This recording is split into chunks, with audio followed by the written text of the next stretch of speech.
CNN, BBC, France, 24. I'm watching you all. I'm recording every lie. I'm archiving every distortion. I am Ibrahim Traore, and today I'm pulling off your masks. Yes, you heard correctly. I, whom you call a young military junta leader, whom you brand as a dangerous radical, whom you serve up as an anti-Western dictator, am now telling you the truth. And this time you cannot turn off your microphones. This time you cannot turn away your cameras. This time your editors cannot cut this speech, because the world you monopolize no longer exists. Because millions will hear these words now, without passing through your filters, without being subjected to your distortions, without being muddied by your lies. I am 34 years old. Every day of my life, I grew up with your lies. As a child, I would watch Africa on television. Always the same images. Children with flies, dry lands, weapons, death. This is Africa, they told us. This is what Africa is.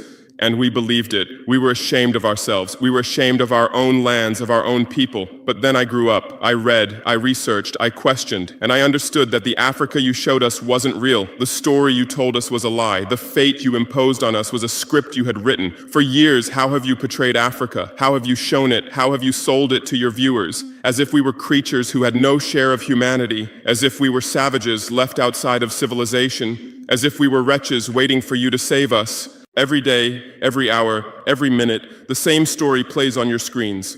Hunger, war, disease, corruption, terror, chaos. These are the words that come to mind when Africa is mentioned. In your Africa dictionary, there are no other words. No hope, no success, no development, no resistance, no honor, no pride, no victory. So I ask you, New York Times, Washington Post, Guardian, Le Monde, have you ever made Africa's successes your headlines? How many times have you written about Rwanda's technology miracle? How many times have you shown Ethiopia's reforestation project? How many times have you praised Botswana's democratic success? How many times have you described Kenya's entrepreneurial ecosystem? No, because these don't fit your scenario. Your Africa cannot be successful. It cannot, because then how will you legitimize your exploitation? If it's not in need of help, how will you intervene? If it's not backward, how will you look down on it? Have you ever asked yourselves, has any editor sitting at their desk, any news director in a meeting, any columnist at their keyboard ever thought, why are the people of the world's richest lands poor? Here are the numbers for you, real numbers. Africa owns 70% of the world's cobalt reserves. Your cell phone, your computer, your electric car won't work without cobalt. This cobalt comes from Congo, but Congolese can't afford cell phones. Africa owns 90% of the world's platinum reserves. Catalytic converters, electronic devices, medical implants, they all need platinum. This platinum comes from South Africa, but South Africans are crushed by unemployment. Africa provides 30% of the world's gold production. Mali, Burkina Faso, Ghana, Tanzania. Gold flows like rivers from our lands. But our people swim in poverty. Africa supplies 65% of the world's diamond production. Botswana, Angola, Congo, Sierra Leone, billions of dollars worth of diamonds are extracted, but our miners live on $1 a day. Africa owns 35% of the world's uranium reserves. Niger, Namibia, South Africa. Nuclear plants run on our uranium. Paris lights burn with our uranium, but our villages have no electricity. And you still ask, why is Africa poor? No, the right question is, how was Africa kept poor while being so rich? Here's your answer. Colonialism didn't end. It changed shape. You used to come and occupy our lands. Now you come and establish companies. You used to take by force. Now you make agreements. You used to rule with the whip. Now you rule with credit. Let me give you concrete examples. With numbers, names, dates, but you'll never write about these. Glencore, Swiss-based mining giant, extracting cobalt in Congo. 2022 revenue, $256 billion. Tax paid to Congo, $500 million. That's 0.2%. Is this justice? Rio Tinto, British-Australian mining giant, extracting bauxite in Guinea, 20 million tons annually. What's left for Guinea? Environmental pollution and cancer. Total, now Total Energies, French oil giant, extracting oil in Angola, Nigeria, Congo. 2022, profit, $36 billion investment in Africa, dirty pipelines, Anglo-American, founded in South Africa but now in London. Diamonds, platinum, iron, taking everything. What it left in South Africa, 6 million unemployed miners. And these are just the tip of the iceberg. What about the invisible, the secret deals, the offshore accounts, the transfer pricing tricks? Every year, $88 billion in illegal money flows out of Africa. Who writes about this? Every year, $45 billion in aid comes to Africa. Everyone writes about this, but no one says Africa is not the continent receiving aid, it's the continent giving aid. While you zoom your cameras on swollen bellies, there is a huge system working silently in the background. Every day, tons of gold, diamonds, cobalt, uranium, oil leave our land. But how? Here is the system. Step 1, create corruption, bribe our leaders, open offshore accounts, promise them a life of luxury, send their children to your schools. Step 2, make deals, get 50-year, 99-year concessions, ask for tax exemptions, be exempt from environmental rules, ignore labor rights. Step 3, control the infrastructure. Take over ports, airports, railways, but only from the mine to the harbor. Don't build roads to the villages. Don't bring electricity to schools. Step 4, provide security. Set up private security companies. Arm them. Declare protesting. Step 5, silence the media. Buy local journalists. Suppress opposing voices. Serve internal unrest news to international media. And this is how the system works. It's been working like this for 100 years, and you don't see this system. You don't want to see it, because you're part of this system too. Who are the biggest advertisers of New York Times, CNN, BBC, oil companies, mining companies, arms companies, pharmaceutical cartels, the companies that exploit Africa? You live on their money, you defend their interests, and what I'm about to tell you might cost me my life, but it's no longer time to be silent. France's system in Africa is the CFA franc. 14 African countries still use French colonial currency. 50% of these countries' central bank reserves sit in the French treasury. France applies negative interest to this money, so we pay France to use our own money. Through this system, France transfers $500 billion worth of resources from Africa every year. Does anyone write about this? No. But when France gives Africa 10 billion euros in aid, it makes headlines. Britain's system is more sophisticated. London is the world's money laundering center. City of London, offshore paradise. Every penny stolen from Africa passes through London. Jersey, Guernsey, Cayman Islands, Virgin Islands, all under British control. Africa's wealth hides there. America's system is AFRICOM, Africa Command, 46 military bases on the continent. Official purpose, security. Real purpose, resource control.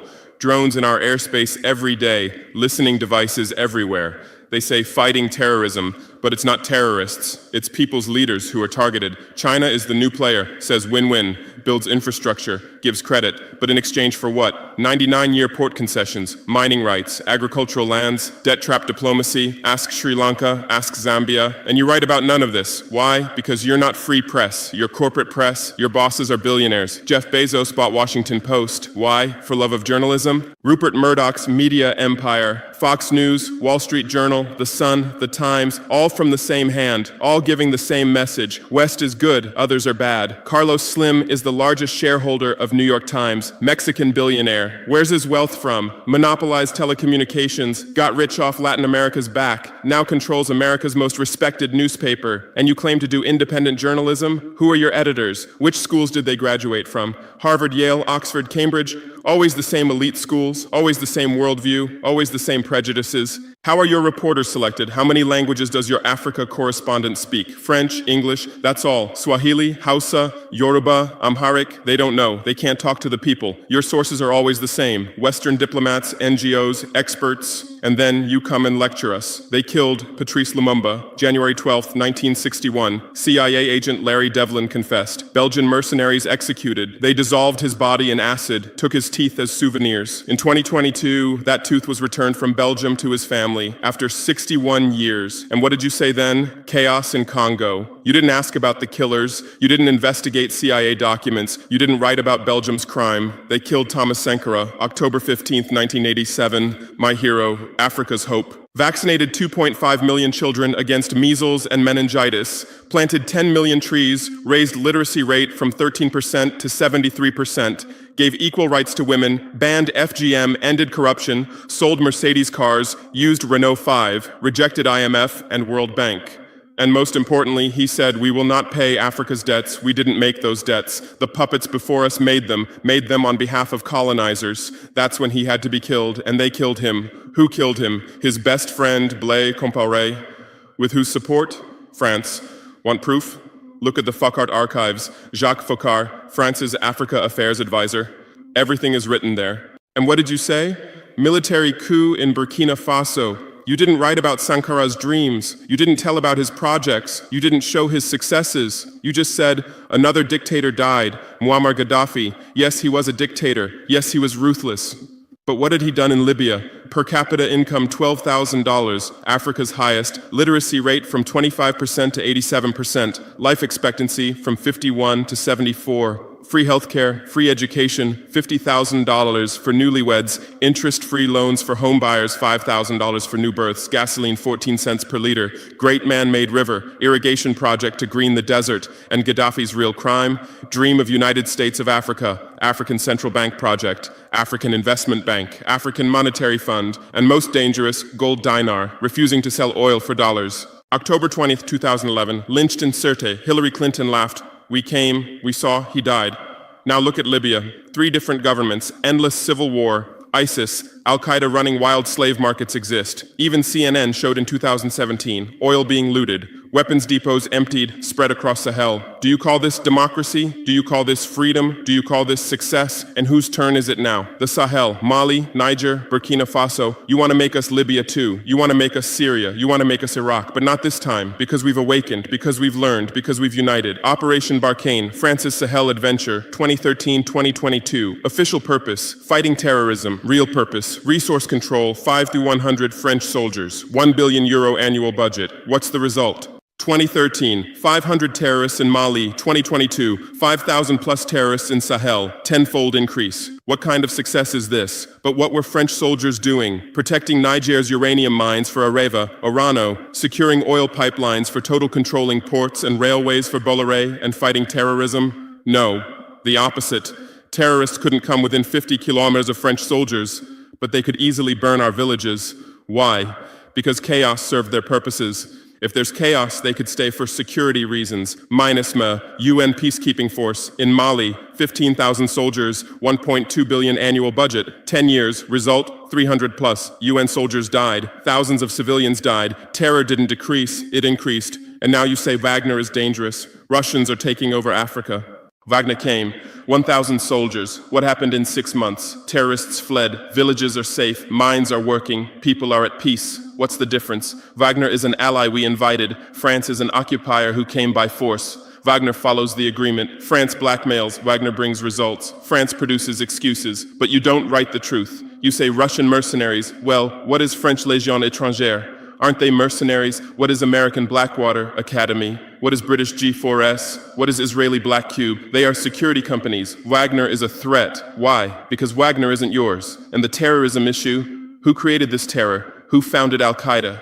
1980s, Afghanistan, CIA, Pakistan ISI, Saudi money, against Soviets. Bin Laden was CIA's man. You called them freedom fighters. Who supported Taliban? Again, you.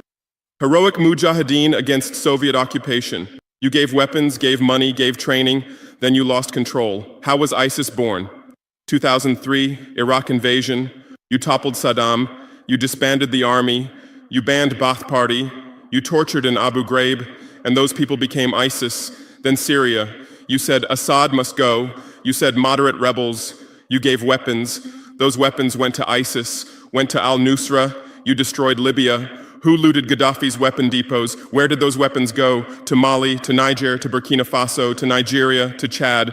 Who strengthened Boko Haram? In 2009, Nigerian police killed their leader Mohammed Yusuf. Extrajudicial execution. What did you say? Nothing. Where were your human rights organizations? Silent. Then revenge started. Boko Haram radicalized. But where did they find weapons? From Libya that you destroyed. And now you come to lecture us about fighting terrorism. You're helping us clean up the monsters you created? No, we've seen the game now. Terror is your Trojan horse. You come with the excuse of terror, you stay, you exploit. But it's over now. We'll provide our own security, we'll fight with our own methods, and we'll win. Because we are the children of this land. We know this land, we know these people. We can distinguish terrorist from villager. We don't fight from drones, from satellites, from 10,000 kilometers away like you. And we're winning. In Mali, in Niger, in Burkina Faso, terror is ending. Villages are safe. People are hopeful. Because now our own army, our own police are fighting, not for foreigners, but for the people. But you can't digest this. You say democratic backsliding. You say human rights violations. Which democracy? Which human rights? How many people are detained without trial in Guantanamo? What happened in Abu Ghraib? Who did you kill in Bagram? Who did you torture in CIA's black sites? Why is Julian Assange in prison for exposing your war crimes? Why did Chelsea Manning spend years in prison for leaking the truth? Why is Edward Snowden a fugitive for revealing you spy on everyone? And you lecture us about human rights. How many civilians died in your drone strikes? You say collateral damage and move on. How many weddings did you strike in Pakistan, Yemen, Somalia?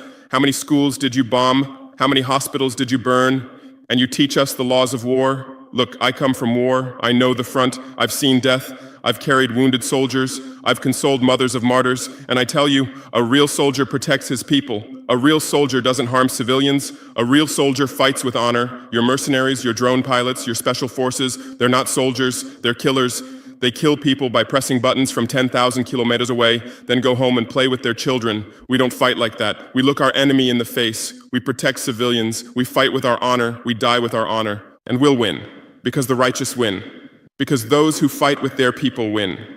Because those who fight for their land win. Let's return to your media. I know how you work. I have friends who work within the system. There are journalists with conscience, but they stay silent. Why? Because the system silences them. Those who write the truth get fired. Investigative journalists are laid off due to budget cuts. Dissenting columnists are shown the door because reader interest has declined. And what replaces them? Experts from think tanks, NGOs, universities, all saying the same thing, all defending the same thesis. West is good, Africa is bad. So who are these experts? Where do they get their funding? National Endowment for Democracy, NED, American democracy exporter, CIA's legal arm, has fingers everywhere, funds opposition, directs media, creates civil society. Open Society Foundations, George Soros's organization, says open society, but open for whom? Open to what? Open to exploitation, open to intervention, open to manipulation. Ford Foundation, Rockefeller Foundation, Bill and Melinda Gates Foundation, all in Africa, doing aid. But what do they get in return? Control, data, influence. And your media is their trumpet. You headline, Gates is saving Africa. But you don't say, how many African children were paralyzed by Gates's vaccine trials? How many farmers committed suicide because of Monsanto seeds? You're masters at storytelling, but always the same story. White savior. Remember Live Aid? 1985. We Are the World, charity concert for Africa, millions raised. What came to Africa? Corruption increased, dependency increased, but it was a great story for you. Bob Geldof became a hero. Musicians looked conscientious. Viewers felt good about themselves. Africa remained hungry. Remember Kony 2012? Viral video. Stop Joseph Kony. 100 million views. Result? Kony is still free, but the video maker got rich. Invisible Children organization collected millions. What came to Uganda? American soldiers. And you present these as success stories. Angelina Jolie, Madonna, Bono, all Africa volunteers. They come, take photos, adopt children, leave. And you say, interest in Africa increased. What interest? Whose interest? Interest for what? Madonna adopted from Malawi. You made headlines. But 100 children die from malaria every day in Malawi. You didn't write that. Because that news doesn't sell, Bono became Africa's spokesperson, raised billions with U2 concerts, but moved his company to Netherlands to avoid taxes. Money stolen from Africa also passes through Netherlands. Did you write about this? George Clooney campaigned for Darfur, said save Darfur. Result? Sudan split. Oil remained in South Sudan. South Sudan is now in civil war. Who's getting the oil? Take a guess. And you always present these as humanitarian aid. But these are imperialism's soft face. These are exploitation's PR. Let me give you real numbers. Every year, 134 billion in aid and investment comes to Africa. Every year, 192 billion in resources leave Africa. Net loss, $58 billion every year. But you only write about the incoming $134 billion. You don't write about the outgoing $192 billion. Why? Because then people will ask, why does Africa need aid? Illicit financial flows, 88.6 billion year multinational corporations profit transfers, 48.2 billion year debt interest, 17 billion year brain drain cost, 13.8 billion year climate change cost, 10.6 billion year illegal logging, 17 billion year illegal fishing, 1.3 billion year total, 192 plus billion dollars every year. This much resource leaves Africa every year. But what are your headlines? EU announces 20 billion euro aid package for Africa. China gives Africa $60 billion in credit. America grants Africa $8 billion. People read these and think how generous they are, how charitable, how ungrateful Africa is. But the truth is the opposite. Africa is financing your standard of living. Africa is subsidizing your prosperity. Africa is making your technology possible. The cobalt in your iPhone from Congo, the lithium in your Tesla from Zimbabwe, the tantalum in your computer from Rwanda, your jewelry from Botswana, your chocolate from Ivory Coast, your coffee from Ethiopia, your oil from Nigeria, your uranium from Niger. And what do we get in return? Debt, poverty, humiliation, but enough. This game will end now because we've awakened. Our youth are sharing the truth on social media. Bar France out hashtag used 100 million times. Africa is bleeding 50 million. On Stop Exploiting Africa, 75 million. And what are you doing? You say Russian bots. You say Chinese propaganda. You say disinformation. No, these are real voices of real Africans. This is real anger. This is real awakening. There are millions of youth on TikTok, videos celebrating French soldiers leaving, images applauding Wagner's arrival, content explaining the truth on Twitter, Instagram, Facebook. The same voice everywhere. Enough! And you're panicking because you're losing control. You're losing the narrative. You're losing the monopoly. You established fact-checking organizations. Africa Check, AFP Fact Check. Who funds these? Facebook, Google, Bill Gates. The same system again. What are you checking? Whose facts are you defending? We say France exploits $500 billion a year. You say false. Only $440 billion. As if that changes the situation, as if 440 billion is little. We say Wagner has been successful. You say Wagner violates human rights. Well, what were French soldiers doing? Bombing Fulani villages, arming Dogon militias, accidentally striking weddings. Your hypocrisy is so obvious that no one believes you anymore. Remember what Anderson Cooper said on CNN? Democracy is declining in Africa. Which democracy, Anderson? Your democracy? America's democracy? Your Capitol riot, January 6, 2021. You said, attack on democracy. 5 people died. Our Sankara assassination, October 15, 1987. You said, internal matter. 1 person died, but that person was the hope of 20 million people. In your elections, corporations fund candidates, lobbyists write laws. You call our elections rigged. In your country, police kill blacks. George Floyd, Breonna Taylor, Ahmaud Arbery. You lecture us about police violence. On BBC, Kasia Madera presents Africa News. Polish origin. How many years has she lived in Africa? How many African languages does she speak? But every day she speaks as an Africa expert. Africa is like this. Africa is like that. On France 24, cameramen, editors, producers, most are French. Even Africa correspondents are mostly French, and they do objective journalism. Even Al Jazeera, Qatar funds it. What business does Qatar have in Sahel? But every day they report Sahel crisis. Whose crisis are they telling? Deutsche Welle, Voice of America, RFI, all state media, all propaganda tools.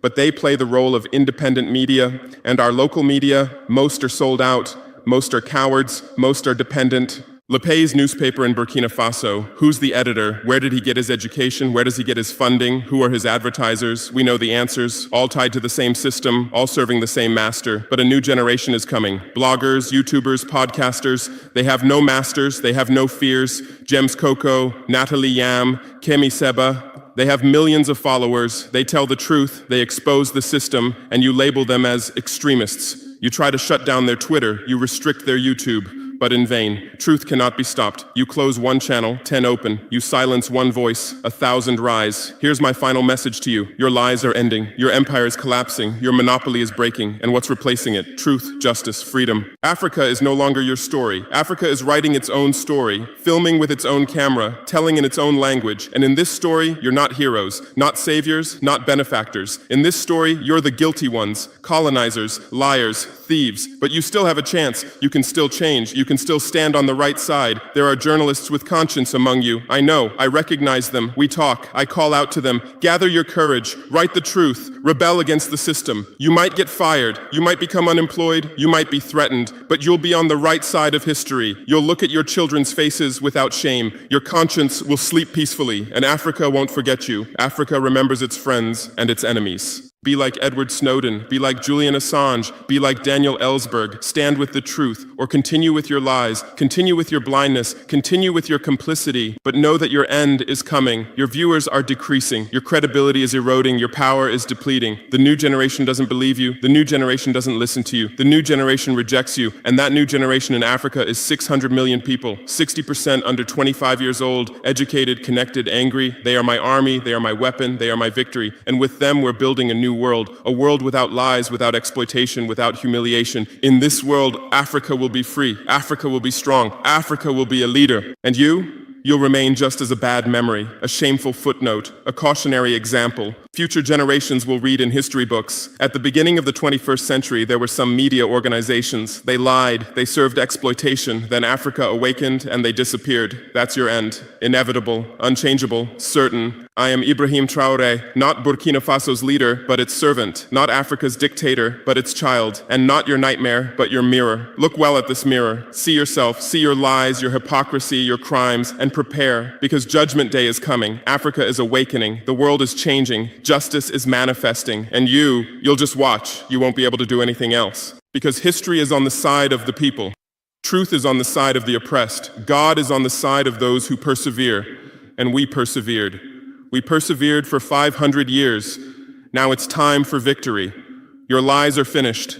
Your masks have fallen. Your game has ended. Africa is free. Africa is strong. Africa is victorious forever.